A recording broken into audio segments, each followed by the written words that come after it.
combatendo o bom combate.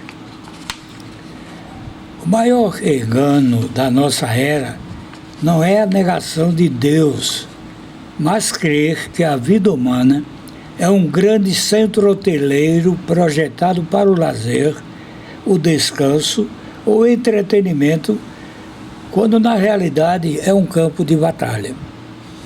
Esse combate que o ser humano toma consciência pela fé não é uma batalha que possa ser enfrentada com armas convencionais, porque seu objetivo não é destruir nosso próximo, quem se opõe a nós ou nos combate de qualquer forma. Agora peço que me responda no início desta reflexão de onde está assistindo este vídeo, pelo que já agradeço por sua resposta.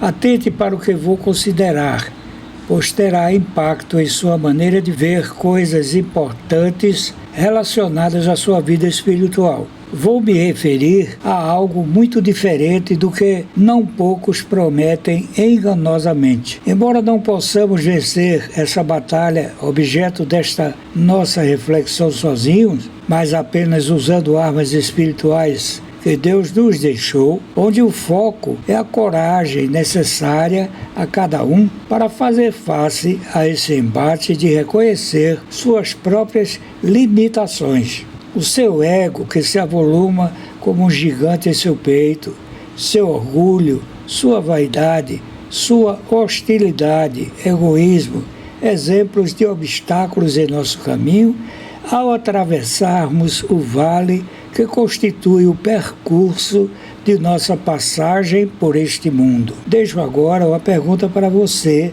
aguardando com expectativa sua resposta. Você já pensou sobre o que torna esse combate bom e necessário? Esperando sua resposta, vou me reportar à segunda carta de Paulo a Timóteo, capítulo 4, versículo 7. Combati o bom combate, acabei a carreira, guardei a fé. Aqui o apóstolo Paulo nos mostra que vencer a batalha usando armas espirituais, tais como amor, paciência, mansidão, vigilância, espírito de oração a todo tempo, mas principalmente coragem para enfrentar a si mesmo, pois vencer os obstáculos em nosso caminho exige a necessidade de reconhecermos que muitos deles estão dentro de nós, o que torna necessário o espírito de fortaleza dado por Deus, mas também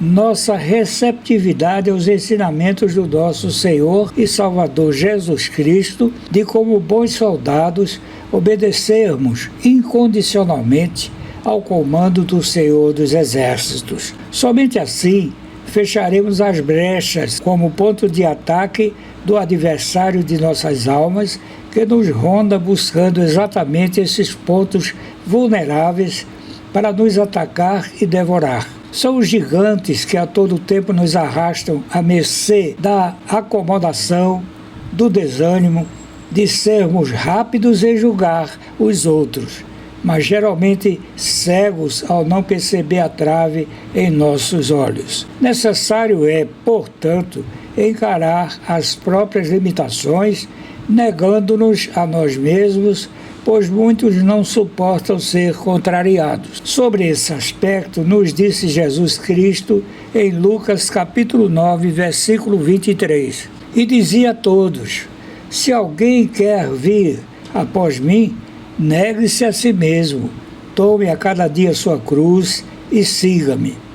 Isto também está registrado em Mateus capítulo 16, versículo 24 e Marcos capítulo 8, versículo 34. Vamos entender por partes a ligação destas palavras com o assunto desta reflexão. Negue-se a si mesmo. Deixe de colocar a própria vontade, seu ego e os desejos guardados dentro de si comandando sua vida. Tome a sua cruz a cada dia. Isto significa empenhar-se em abandonar o pecado e largar de vez o orgulho diariamente, aceitando sacrifícios e renúncias por amor a Cristo, esvaziando seu ego dos gigantes que dominam a sua vida e conseguindo, com a proteção de Cristo, renunciar ao controle da própria vida. Assim encontrará no fim da corrida por este vale a coroa da vitória, pois lutou com êxito o bom combate, porque guardou a fé e foi obediente aos ensinamentos de Cristo. Nessa batalha, não ouvimos o barulho dos estampidos das armas convencionais, porque ela acontece no silêncio do nosso coração. Cada dia, o qual, ao mesmo tempo, é uma preciosa oportunidade que nos dá o Criador de nos reconciliarmos com Ele, de o adorarmos, de nos submetermos alegremente à sua soberana vontade, mas, ao mesmo tempo, há um embate no íntimo do ser humano entre o orgulho, que nos afasta de Deus, e a humildade, que a Ele nos conecta.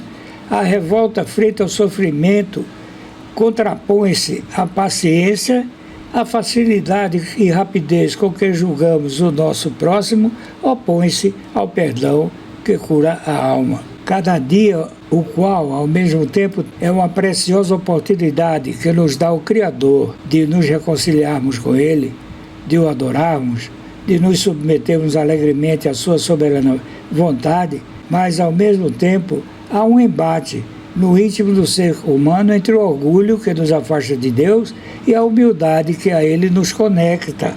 A revolta frente ao sofrimento contrapõe-se à paciência.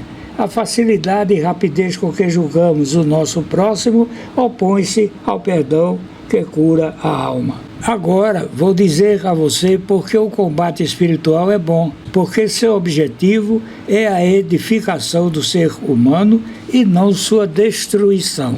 Dele não resultam vítimas, mas vencedores sobre si próprios. Neles não são usadas armas como o ódio, a inveja, o egoísmo, o orgulho, pois estas são armas do maligno.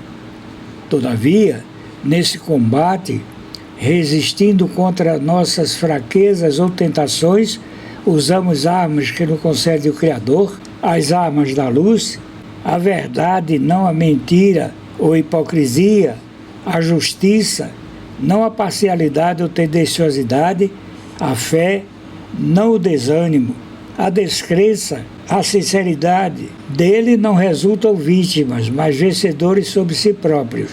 Nele não são usadas armas como o ódio, a inveja, o egoísmo, o orgulho, pois estas são armas do maligno.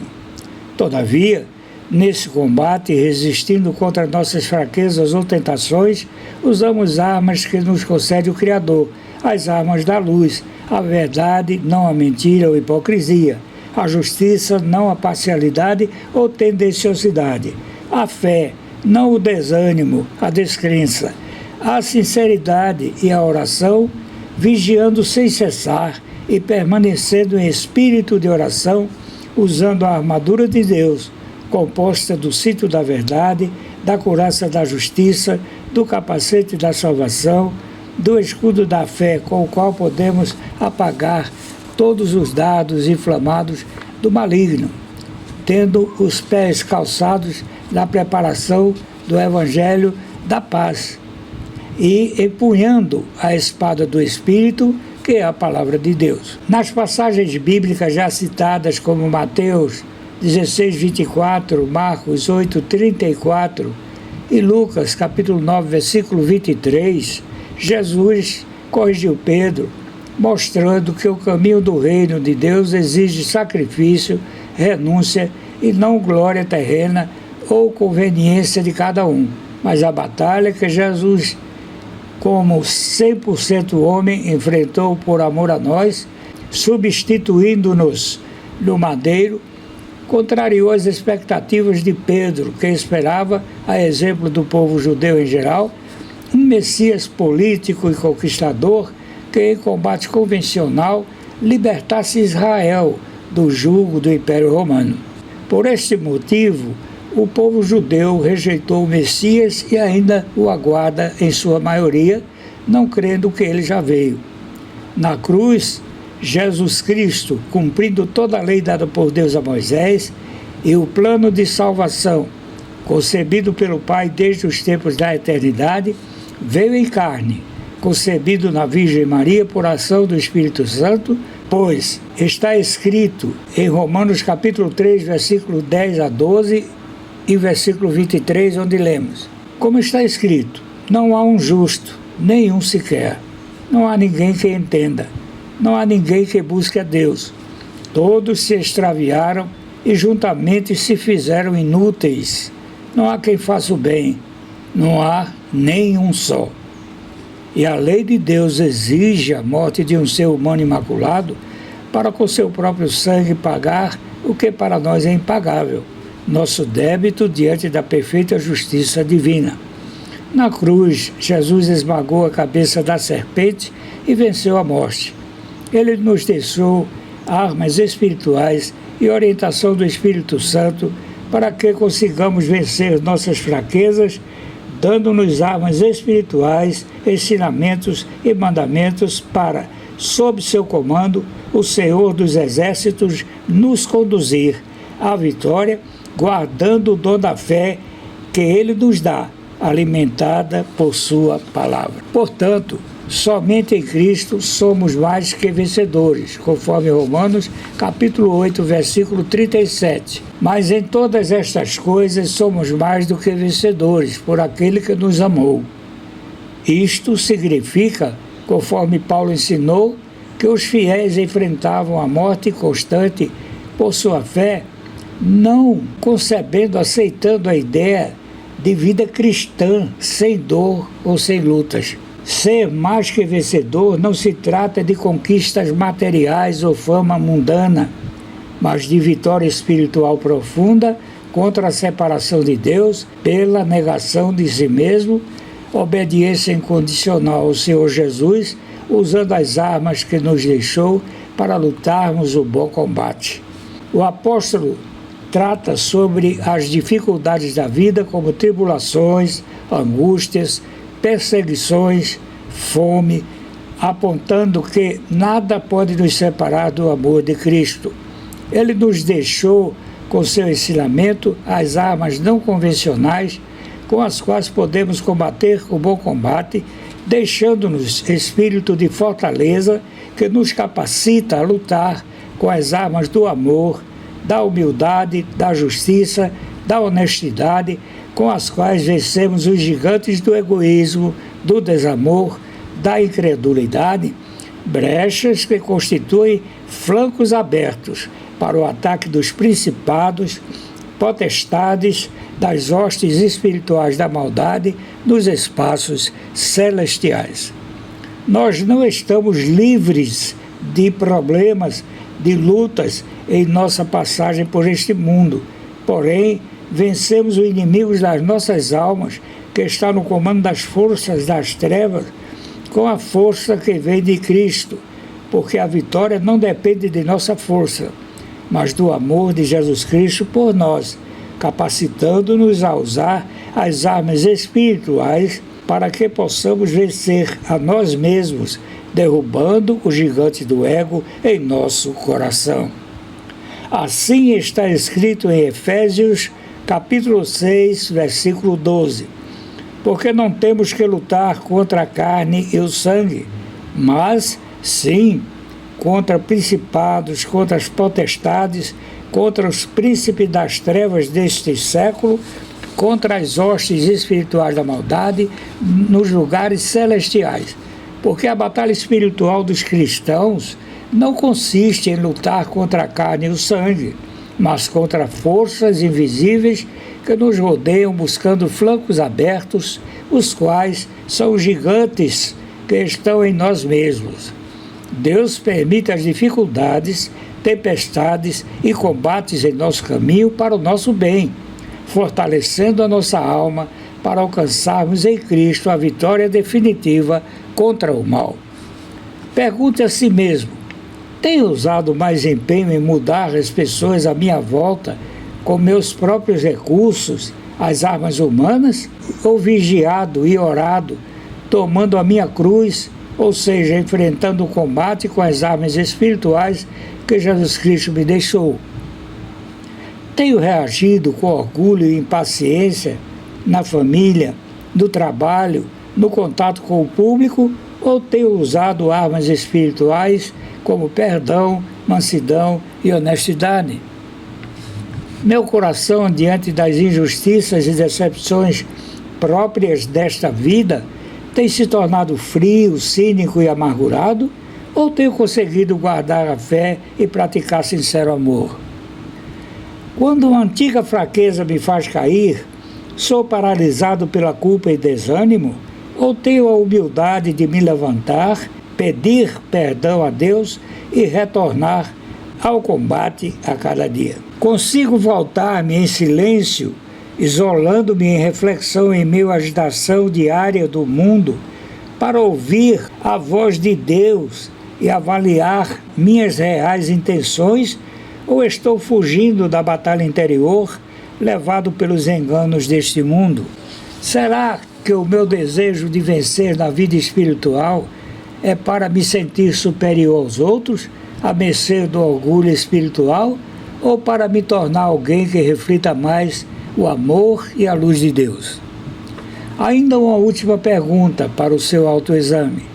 Ao deitar a cabeça no travesseiro hoje, posso dizer que lutei para ser uma pessoa melhor do que ontem, diante do olhar de Deus, ou apenas fui conduzido pelas circunstâncias e impulsos? Chegamos agora à conclusão que pode mudar tudo na sua maneira de encarar a vida.